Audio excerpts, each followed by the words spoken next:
In today class, I'm going to explain about the HTML form validation using the JavaScript. This concept is very important. When you submit the form, you can able to validate the data. Whether your entering data is valid or not, you check it with help of the JavaScript code. Today, I'm going to do the username validation, password validation, as well as phone number validation and email validation also. Then, before writing the code in the JavaScript, how the form will be displayed on the browser, I will show you. Look at once, then when I save it, you check it here, then table I have taken. Why I am taking the table? The form should be displayed in the proper order. Then username, this is called as the username. Label, the input type equal text, because will be displayed in the second cell, because the row is divided into two cells. The first cell itself the username will be displayed, the second cell itself the text field will be displayed like that. The second row itself the password will be displayed, the third row itself the phone number will be displayed, then fourth row itself the email text field will be displayed. Then fifth row itself, then two buttons has been displayed over there. One is called as the submit button, another one is called as the reset button. Okay, then how it will be displayed in the browser, then I will show you.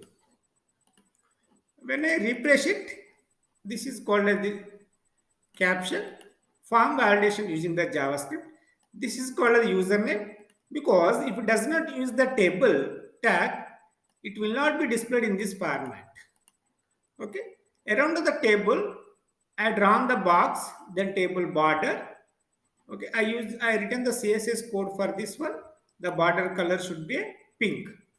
Okay, the username, password, phone number, and email. These username, password, phone number, email, the validations are very important. For example, the username should be a 6 character, the password should be a 68 characters, the phone number should be a digits, and it must be a 10 digits.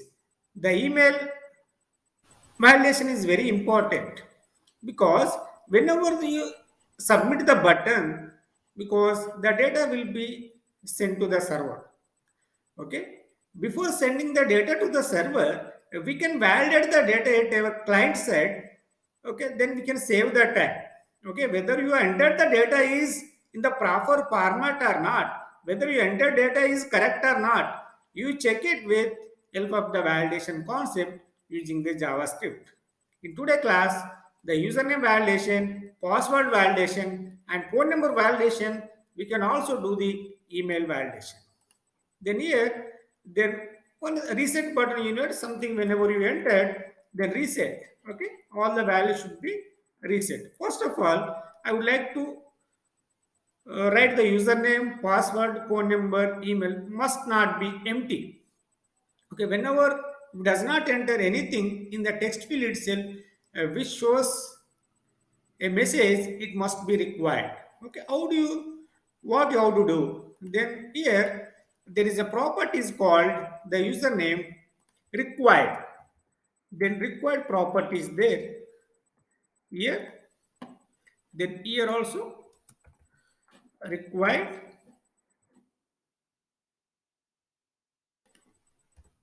required, then required, phone number also required. It is mandatory field. Required means it is mandatory field. Then email is also required,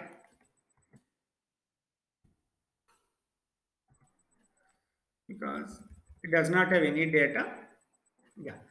See here, then you move on to the output, because I did not enter it, just to refresh it.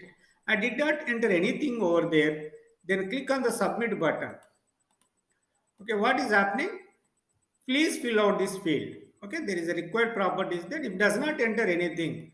For example, if you are entered, then please fill out this field, because all fields are mandatory. Then you should use the one property is called required. Okay, then all data you should enter the data because all data is mandatory. Okay. Then first of all, I will do the username validation. The username must be a 6 character because whenever the form is submitted, then action equals success. If the user data is correct, then which will go to the success.html. Actually, we will give the server side URL over here, then either using the PHP or JSP, then you can use the file name over here. But you don't know server side, that's why simply I am giving the HTML file over here. Once on submit return validate form. Whenever form has been submitted, which will go to the JavaScript code. Just I return the JavaScript code function validate form. Okay. This function has been defined using the keyword function. First of all, then let the variable has been declared using the let keyword or var keyword and constant keyword. Okay, you can use any one of the keyword to declare the variable. X equal documented my form. Okay, this here you look at here the my form name equal to my form. The username name should be a username. Okay, how you get the once you are enter the data into the username text field, how do you get it? There is a syntax is called then document object, then my form, name of the form, the name of the username dot value. Whenever the value is entered in the text field, that will be stored in the variable x. Okay. Then here if x length should be a 6 means whenever the data as entered in the username should be a minimum 6 character. Okay, if you want to enter above 6 character, there is no problem. Okay, at least you should enter minimum 6 characters. Whether the condition working or not, we will see. Then I will move on to the here, then refresh it. Then I entered only 4 characters. Then I enter only 5 characters. Just I will check it once because first of all we'll do the same thing because first required field is mandatory. Something I entered over here. The phone number also I entered something. The email, for example, I entered everything is correct. Then yeah. Usually here the alert message has been displayed. You check it once over here. The username should be a minimum 6 characters. The username minimum 6 character. Okay. You can validate it before sending the data to the server. The username must be a 6 character. Then after that, we will go to the password. Then password minimum 8 characters. What is the condition I written for the password? The password will be stored in the variable y because document.myform.pass. The name of the password should be look at here what is called the name of the password field is then pass. Then that's why then you come to the here the document dot myform dot pass dot value. Then the value should be stored in the variable y. Then here the while dot length less than 8. The password should be a minimum 8 characters. Then we will see whether the condition is working or not. Then once you refresh the page, then I entered the 6 characters, there is no problem. Then password, I entered only 4 characters. Then phone number should be like this. Yeah. Then you check when you submit the button, then the password there is a message has been displayed over there. The password should be a minimum 8 characters. Okay, then you can easily see the message. Okay, I written the condition for the password, then password should be a minimum 8 characters. Even if you are entered above password, the form will be submitted, there is no doubt at all. Okay, anyway I will check at the end of the form submission. Then see here, then phone number, then I refresh it, then I move on to the code. The phone number is there is a method is there is NAN.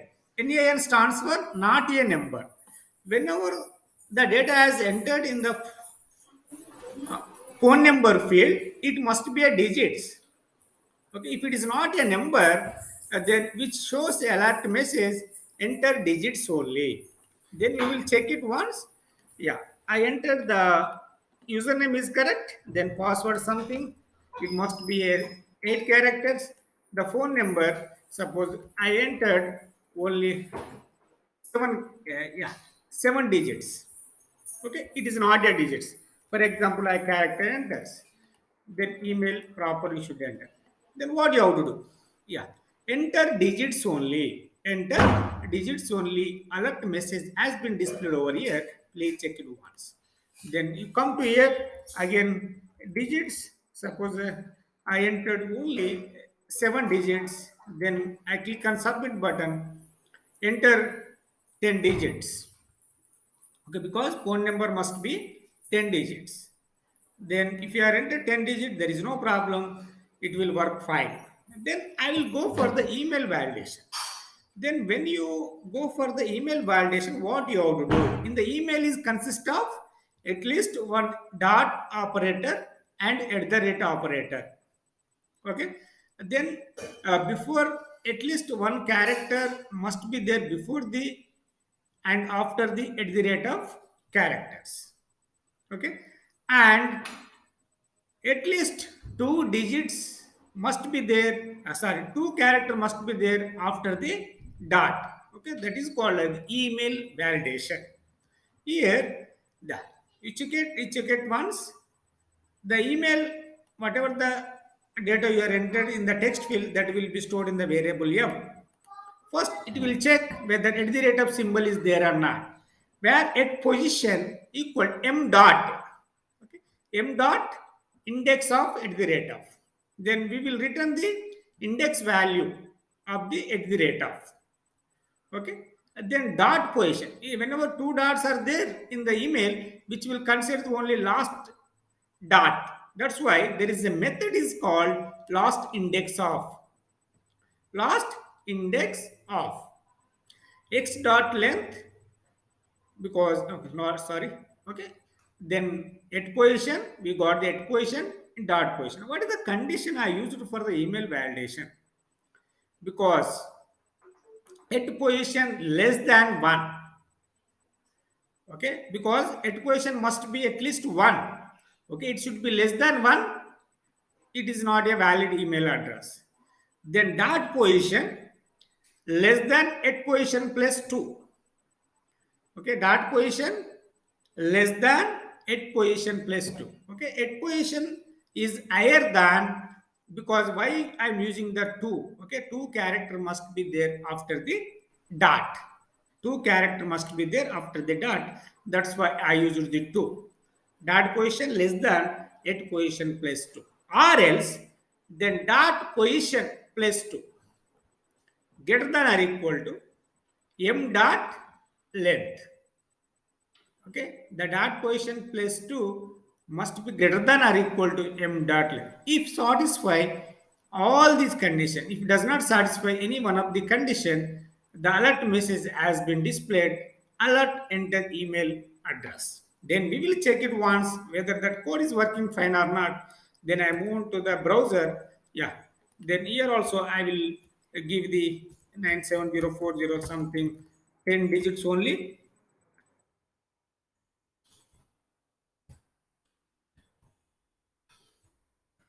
Suppose something I do one. Then here, if I did not enter the correct email ID, here dot com, because in this email ID the dot operator is not there. Then whether the code is working fine or not, we will check it once. Yes. Please enter a valid email ID because it is not a valid email ID. Then here uh, a Gmail dot. Only after the dot I use the only one character. Okay. But as per our condition, after that there is must be a 2 characters. Okay. But whether it is checking or not, yeah. Please enter a valid email address. Okay. Because there is a dot, only single character are using. After the dot, you must use the 2 characters. Then dot com. Okay, it is a valid. Then I given the valid username, valid password, valid phone number, and valid email ID. Then click on submit button, because at that time the data will be submitted to the server. They check it once. Yes, the login successfully, which shows a message when, if you are entered the data is correct, all the data is correct, then only which will redirect it to the another page. Otherwise, which shows an error message, because here we got the message login successful. Okay. Then if you have any doubt regarding this validation, username validation, password validation, phone number validation, and email validation, if you have, please contact me through comment box window. Thank you. Thank you all for watching my videos.